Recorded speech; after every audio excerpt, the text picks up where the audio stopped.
আসসালামু আলাইকুম। নতুন আরেকটি ক্লাসে সকলকে স্বাগতম। আজকে হচ্ছে আমরা 9.1-এর 23 এবং 24 নম্বর অঙ্কের সমাধান করব। দেখো 23 এবং 24 নম্বর অঙ্কটা আমরা কত সহজে সমাধান করতে পারি। দেখো 23 নম্বর আমাদের যেটা বলছে যে cosec a minus cot a equal to 4/3 হলে তোমার cosec a plus cot a এর মান কত সেটা নির্ণয় করো। ম্যাথটা কিন্তু খুবই ইম্পর্টেন্ট, তাই না? এই ম্যাথটা কিন্তু আমাদের কতে কিন্তু অনেক আসে, ঠিক না? আবার এমসিকিউতে তো আসেই। এবং তোমরা কিন্তু জানো যে এই ম্যাথটার অ্যান্সার কি হয়, তাই না? যে এখানে দেখো cosec a minus cot a equal to 4/3 আছে, আমাদের এখানে বলছে cosec a plus cot a, অর্থাৎ এখানে মাইনাস ছিল শুধু, এখানে প্লাস। এবং এই টাইপের ম্যাথগুলা যেটা হয় অ্যান্সারটা কিন্তু জাস্ট এটার উল্টাটা হয়ে যাবে। এটা দেওয়া আছে আমাদের 4/3, আমাদের এখন প্লাজেরটা বের করতে বলছে, তাহলে 3/4 হয়ে যাবে, ঠিক না?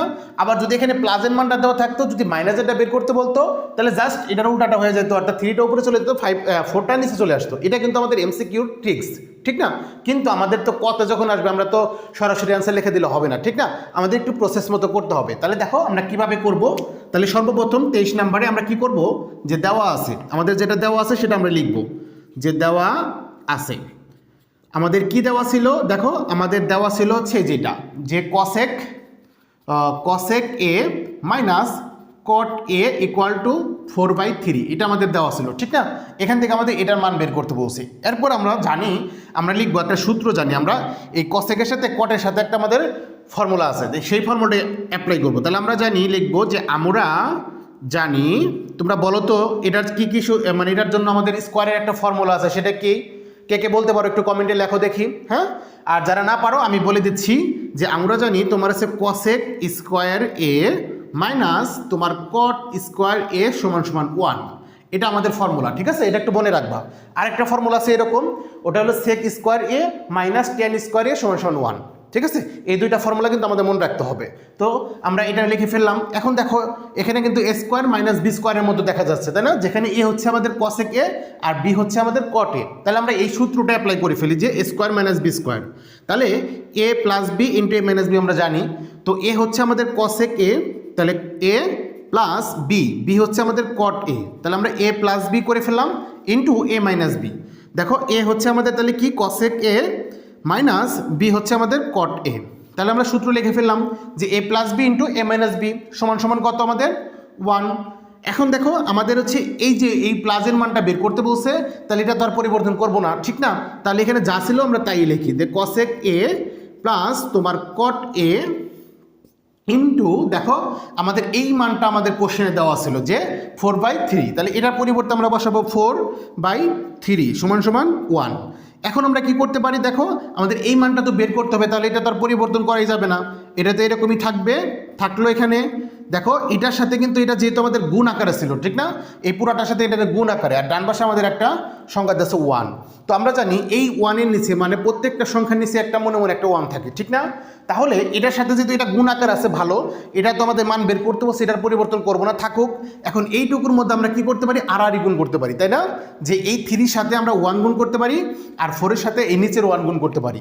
তাহলে দেখো এটা গুণ করলে কি হবে, এই 3-র সাথে 1 গুণ করলে তোমার 3 হবে, আর এই 4-এর সাথে 1 গুণ করলে 4 হবে, তাহলে 3/4, ঠিক আছে?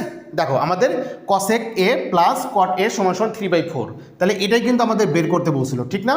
এই মানটাই কিন্তু আমাদের এখানে বের করতে বলছে, cosec a plus cot a সমান সমান কত সেটা বের করতে বলছিল, তাহলে 3/4 হয়ে গেল।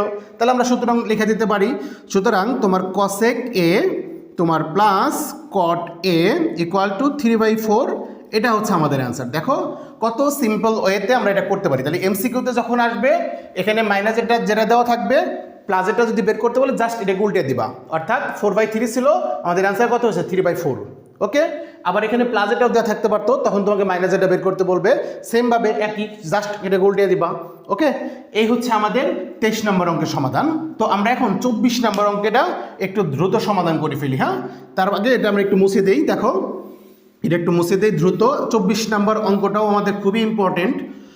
24 নম্বর অঙ্কটা আমরা হচ্ছে এর আগে তোমার হচ্ছে বইয়ের কত নাম্বার, 22 নাম্বার যে ম্যাথটা করছিলাম, আবার এরপরে 25 নাম্বার যে আমরা সিকিউ সমাধান করব সেটার মতনই, ওকে? তাহলে দেখো 24 নম্বর অঙ্কেতে আমাদের কি দেওয়া আছে, আমাদের একটা ত্রিকোণমিতিক অনুপাত দেওয়া আছে, সেটা কি cot সমান সমান b/a দেওয়া আছে। এখন আমাদের এগুলা বের করতে বলছে। দেখো আমাদের এখানে কি বের করতে হবে, সাইন কজ, অর্থাৎ সাইন কজ দিয়ে আমাদের একটা রাশি দেওয়া আছে, সেই রাশিটার মান বের করতে হবে। তাহলে আমরা তো জানি যে যদি আমাদের একটা ত্রিকোণমিতিক অনুপাত দেওয়া থাকে, সর্বপ্রথম কাজ হচ্ছে আমাদের একটা সমকোণী ত্রিভুজ অঙ্কন করে ফেলা। তাহলে দেখো আমরা একটা সমকোণী ত্রিভুজ অঙ্কন করে ফেলি এখানে। তাহলে সমকোণী ত্রিভুজ অঙ্কন করার পরে আমরা এ বি সি কোণটাকে দিব, সেটা একটু ডিপেন্ড করে এই যে এখানে দেখো আমাদের কট এ দেওয়া আছে, অর্থাৎ সূক্ষ্মকোণটা হচ্ছে এ। আমরা যদি এটাকে থিটা ধরি তাহলে আমাদের জন্য সুবিধা, এটা ভূমি হবে, এটা লম্ব হবে, এটা অতিভুজ হবে, ঠিক না? আচ্ছা, যেহেতু আমাদের সূক্ষ্মকোণ এ আর আমরা কোণটাকে এখানে ধরলাম, তাহলে এটাকে ধরতে হবে এ, আর বি এবং সি তুমি ইচ্ছা মতো ধরতে পারো, কোনো সমস্যা নেই। এটাকেও বি ধরতে পারো, এটাকেও বি ধরতে পারো, কোনো প্রবলেম নেই, শুধু এখানে এ এটাকে ধরতে হবে।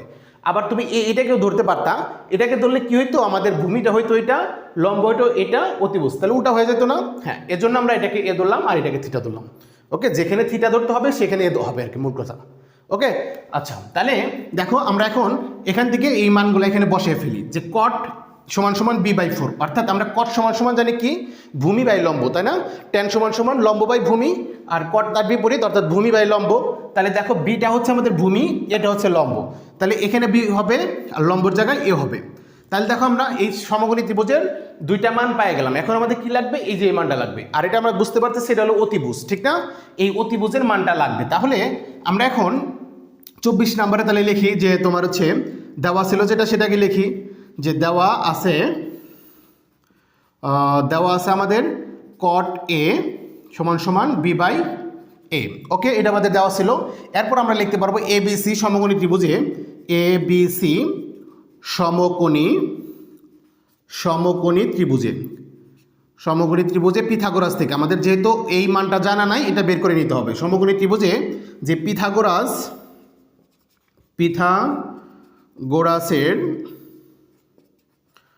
পিথাগোরাসের উপপাদ্য হতে পাই। আচ্ছা, তাহলে পিথাগোরাসের উপপাদ্য হতে আমরা কি পাই বলো তো দেখি? অতিভুজ স্কোয়ার সমান সমান লম্ব স্কোয়ার প্লাস ভূমি স্কোয়ার, ঠিক না? তো অতিভুজ আমাদের ওখানে এসি, তাহলে আমরা লিখবো যে এসি স্কোয়ার সমান সমান হচ্ছে কি, বিসি স্কোয়ার প্লাস আমাদের হচ্ছে এবি স্কোয়ার, ঠিক না? যে আমাদের অতিভুজ স্কোয়ার, অর্থাৎ যে অতিভুজ এসি স্কোয়ার সমান সমান লম্ব হচ্ছে বিসি স্কোয়ার, আর ভূমি হচ্ছে আমাদের এবি স্কোয়ার। ওকে, আচ্ছা, এরপর আমাদের কি করতে হবে, এই এসির মানটা বের করতে হবে, অর্থাৎ স্কোয়ারটা আমাদের প্রয়োজন নাই, ঠিক না?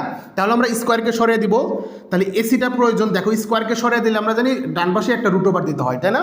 হ্যাঁ, তো দেখো বিসির মান আমাদের কি দেওয়া আছে, বিসির মান হচ্ছে এ, তার উপর স্কোয়ার ছিল, স্কোয়ার বসাবো। দেখো এবি আমাদের কি ছিল, বি, তার মানে এবির পরিবর্তে বি বসবে, তার উপর স্কোয়ার ছিল, স্কোয়ার বসবে। তাহলে এসি সমান সমান আমরা পাইলাম root over a square plus B square. তাহলে আমরা এখানে বসায় দিতে পারি যেটার মান হচ্ছে root over a square plus B square. ওকে, হ্যাঁ, তাহলে দেখো এখন আমাদের প্রদত্ত রাশির ওখানে সাইনের মান লাগবে আর কজের মান লাগবে, সেই মানগুলো একটু আমরা বসিয়ে নিই এখান থেকে। দেখো সাইন এ, তাহলে সাইন এ সমান সমান আমরা জানি লম্ব বাই অতিভুজ, তাই না? তো লম্ব হচ্ছে আমাদের কোনটা, এবি, তাহলে এবির মান হচ্ছে আমাদের, এবি বসায় আগে এবি, আর অতিভুজ হচ্ছে আমাদের এসি। তাহলে দেখো এবির মান কত আমাদের, এবির মান হচ্ছে আমাদের এ, আর এসির মান হচ্ছে আমরা পেলাম তোমার root over square plus B square. তাহলে দেখো আমরা সাইনের মানটা পেয়ে গেলাম। এরপর লাগবে আমাদের কস। তো কস সমান সমান আমরা কি জানি বলো তো কেউ একজন, যে কস সমান সমান জানি হচ্ছে ভূমি বাই অতিভুজ। তাহলে ভূমি হচ্ছে আমাদের কোনটা, এবি, আর অতিভুজ হচ্ছে আমাদের এসি। তাহলে দেখো এবির মান হচ্ছে আমাদের কত, বি, আর এসির মান হচ্ছে আমাদের রুট ওভার তোমার A square plus B square. তাহলে দেখো আমাদের যা যা মান লাগলো আমরা সেগুলো বের করে ফেললাম। এখন আমরা কি করব, প্রদত্ত রাশি যেহেতু এটার মান বের করতে বসছে, তাহলে আমরা এখানে লিখতে পারবো যে প্রদত্ত রাশি। তাহলে প্রদত্ত রাশি মানে যে রাশিটা দেওয়া আছে আমাদের, কি রাশি দেওয়া আছে দেখো, এ সাইন এ মাইনাস বি কস এ, আর নিচে আমাদের কি দেওয়া আছে, এ সাইন এ প্লাস তোমার বি কস এ, এটা আমাদের দেওয়া আছে, ঠিক না? এখন আমরা জাস্ট মান বসাবো, ক্যালকুলেশন করব, মিলে যাবে, শেষ। তাহলে দেখো আমরা এখানে এ লিখলাম, আর তার সাথে গুণ ছিল, এখানে ইন্টু ছিল, আমি গুণ চিহ্ন দিলাম, আর সাইন এ, সাইনের পরিবর্তে আমরা জানি এ ভাগ root over a square plus B square. তাহলে এখানে হবে এ ভাগ রুট ওভার তোমার A square plus B square. ওকে, হ্যাঁ, তারপরে এখানে আসলে আমাদের মাইনাস এ যেটা, তারপরে বি, তারপরে কস এ। দেখো কস এর পরিবর্তে আমরা জানি তোমার হচ্ছে বি ভাগ হচ্ছে root over a square plus B square.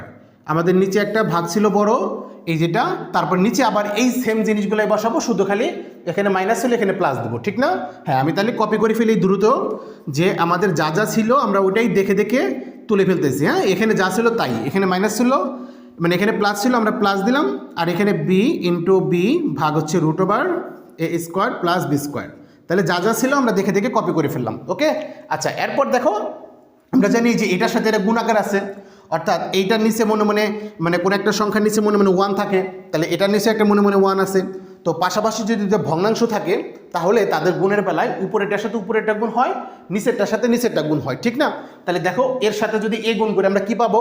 A square পাবো। তাহলে আমরা এখানে লিখতে পারবো যে তোমার হচ্ছে এই উপরে, আচ্ছা এটা একটু সোজা করে দেই, যে উপরে আমরা এ স্কোয়ার পাবো, আর নিচে দেখো আমাদের 1-এর সাথে যদি এই জিনিসটা গুণ করি, 1-এর সাথে কোনো কিছু গুণ করলে ওই জিনিসটাই হয়ে যাবে, যাকে গুণ করবো সেই জিনিসটা হবে। আমরা গুণ করতেছি root over a square plus B স্কোয়ারকে, তাহলে এটাই হবে শুধু এখানে যে এ স্কোয়ার প্লাস বি স্কোয়ার। ওকে, আচ্ছা, তারপর দেখো এখানেও সেমভাবে আমাদের হচ্ছে কি হবে, যে তোমার বির সাথে বি গুণ করলে বি স্কোয়ার, আর নিচে আমাদের হবে root over a square plus B square. তো নিচেও তো আমাদের সেম জিনিসগুলোই হবে, শুধু খালি এই মাইনাসের জায়গায় প্লাস হবে, তাই না? তাহলে আমি এই জিনিসটাই নিচে পেস্ট করি। আমরা উপরে যা যা লিখছি সেই জিনিসটাই আমরা কপি করে নিচে পেস্ট করতেছি। হ্যাঁ, তাহলে এখানে আমাদের প্লাস ছিল, প্লাসটা চেঞ্জ করে দেই বি স্কোয়ার, তাহলে রুট ওভার তোমার A square plus B square. ওকে, এরপর দেখো আমরা যেটা জানি যে একাধিক পদ থাকলে, ভগ্নাংশ থাকলে সেগুলোর হরগুলা থেকে লসাগু নিতে হবে, লসাগু নিয়ে যার যার হর দ্বারা ভাগ করব, লবের সাথে গুণ করে বসে ক্যালকুলেশন করে ফেলবো, তাই না? একটা পদে পরিণত করে ফেলবো। আচ্ছা, তাহলে দেখো উপরে আমাদের এই ভগ্নাংশ দুইটারই হর হচ্ছে root over a square plus B square. তাহলে আমরা একটু উপরে চলে যাই। হ্যাঁ, আমরা একটু উপরে চলে যাই। আচ্ছা, আমরা তাহলে যেটা করতে পারি উপরের জন্য, যে উপরের জন্য হচ্ছে আমাদের root over a square plus B square হচ্ছে আমাদের লসাগু, ঠিক না? এখন দেখো এ স্কোয়ার প্লাস বি স্কোয়ার দ্বারা যখন এটাকে ভাগ করব, তো কাটাকাটি যে 1 থাকবে, সেই 1-এর সাথে উপরের যদি এ স্কোয়ারকে গুণ করি এ স্কোয়ার পাবো আমরা, তাহলে এখানে হবে এ স্কোয়ার, মাঝখানে আমাদের মাইনাস ছিল মাইনাস দিলাম। এরপর সেমভাবে আমরা এই ভগ্নাংশের এটা দ্বারা যখন এটাকে ভাগ করব, সেম জিনিস কাটাকাটি চলে যায়, 1 থাকবে, সেই 1-এর সাথে তুমি বি স্কোয়ারকে গুণ করো, উপরে লব বি স্কোয়ার হবে, ঠিক না? এখন দেখো নিচেও তো আমাদের সেম জিনিসই, শুধু খালি মাইনাসের জায়গায় প্লাস আছে, তার মানে আবার আমরা ওইটা কপি করে পেস্ট করে ফেলবো। তাহলে নিচে আমরা ঠিক যা ছিল তাই হবে, এখানে root over square plus B square, এখানে স্কোয়ার প্লাস বি স্কোয়ার, একই জিনিসই তো, তাই না? একই জিনিস, শুধু খালি এখানে মাইনাস ছিল এখানে প্লাস ছিল, এর জন্য আমরা এখানে খালি প্লাস দিয়ে দিলাম। ওকে, আচ্ছা, এরপর আমরা জানি যে এরকম যদি কোনো একটা ভাগ থাকে, তার নিচে কোনো সংখ্যা থাকলে এই ভাগটা গুণ হয়ে যাবে আর নিচের সংখ্যাটা উল্টা যাবে, তাই না? অর্থাৎ এই নিচেরটা উপরে চলে যাবে আর উপরেটা নিচে চলে আসবে। তাহলে সেই জিনিসটা আমরা করে ফেলি। দেখো ফাইনালি আমরা যেটা পাবো যে এখানে এ স্কোয়ার মাইনাস, ফাইনালি যেটা পাবো আমরা এ স্কোয়ার মাইনাস বি স্কোয়ার, আর নিচে আমাদের root over a square plus B square, তারপরে ইন্টু, মানে এই ভাগটা ইন্টু হয়ে গেল আর এটা উল্টে যাবে, অর্থাৎ আমাদের রুট ওভার তোমার এ স্কোয়ার প্লাস বি স্কোয়ারটা উপরে চলে গেল, আর উপরে আমাদের স্কোয়ার প্লাস বি স্কোয়ারটা নিচে চলে আসলো। এখন দেখো আমাদের এই জিনিসটা আর এই জিনিসটা উপরে সেম জিনিস, আমরা জানি উপর নিচে যদি কোনো সেম জিনিস থাকে এবং যদি কোনো এগুলো যদি তোমার গুণ আকারে থাকে তাহলে সেটা কাটা চলে যায়, ঠিক না? তাহলে আমরা এই জিনিসটার সাথে এই জিনিসটা কাটা দিয়ে দিতে পারি। তাহলে ফাইনালি কি থাকলো দেখো, উপরে থাকে আমাদের এ স্কোয়ার মাইনাস বি স্কোয়ার আর নিচে থাকে আমাদের স্কোয়ার প্লাস বি স্কোয়ার, তাহলে এটাই আমাদের অ্যান্সার হবে। হ্যাঁ, তাহলে আমরা এখানে লিখতে পারবো সমান সমান A square minus B square divided by তোমার A square plus B square. তাহলে এটা হচ্ছে আমাদের এই যে প্রদত্ত রাশিটা ছিল এই রাশির মান। তো আশা করি খুব সহজেই ম্যাথটা বুঝতে পারছো। হ্যাঁ, তো এই টাইপের ম্যাথগুলো কিন্তু আমাদের আরও আসবে সামনে, যে এরকম একটা ত্রিকোণমিতিক অনুপাত দেওয়া থাকলে আমাদের যদি অন্য কোনো তোমার ত্রিকোণমিতিক অনুপাতের মান বের করতে বলে, তাহলে আমরা এই সমকোণী ত্রিভুজ অঙ্কন করে মানগুলো বের করে এই প্রসেসে করব, ঠিক আছে? তো আশা করি ম্যাথটা খুবই সহজভাবে বুঝতে পারছো, এবং আমাদের ভিডিওগুলো তোমরা রেগুলার পেতে একটু আমাদের চ্যানেলটা সাবস্ক্রাইব করে রাখো এবং তোমাদের বন্ধুদের সাথে ভিডিওটা একটু শেয়ার করে দাও। দেখা হবে পরবর্তী ক্লাসে, সবাই ভালো থাকো, সুস্থ থাকো, আসসালামু আলাইকুম।